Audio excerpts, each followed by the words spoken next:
Hi. Now, as you're braving the social distancing and you're toddling around Tesco's with your trolley, you've probably seen that some people are wearing masks and some people aren't wearing masks. And if you were to talk to those people, which you're probably not doing at the moment, but you were to ask them why they're doing what they're doing, they, I'm sure, will have their reasons and they'll probably all be right.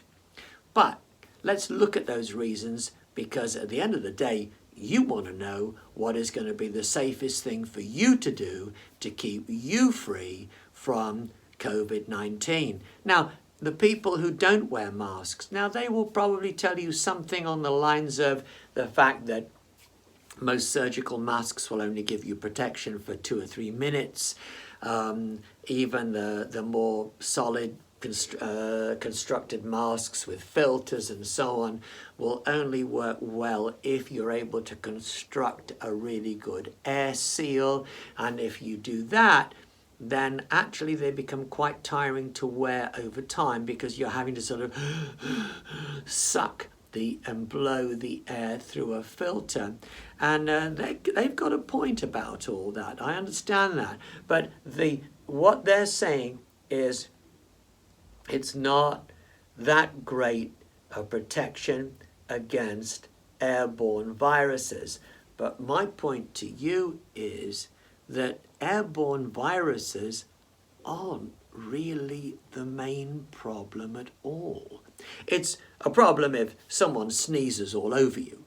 It's a problem if somebody coughs all over you. And I guess it would be a problem if you were to lean in for a snog with a comparative stranger as you're toddling with your trolley between fruit and veg and the toilet rolls. But I don't think that's really very likely to happen. What tends to happen is, even if people do cough, even if people do sneeze, those particles that contain viruses very quickly subside and fall to the ground or fall onto other surfaces that you might be touching. And this is where we get to the main event, and that is that the main way that this virus gets into your body is by getting on your hands and being transferred from your hands to your mouth, nose, or eyes. Now, bear in mind, we touch our faces habitually about 16 times an hour. Now, when you consider that, you can see how easy it is to transmit that virus into our bodies. And that's why I'm suggesting that you wear a mask and that you wear goggles too, simply for the reason that it's going to stop you touching those places. Now, it doesn't matter, I think. This is my view, you don't have to agree with me, but I don't think it's really that crucial if it's the most rubbish mask in the world. It doesn't matter if it's a really crappy pair of goggles. What is important is that you just have that barrier there that stops you touching those areas.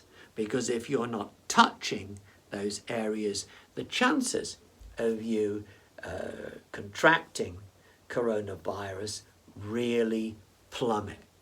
Simple, very ordinary, basic common sense, but a simple thing that anyone can do. The next item is entitled Do It.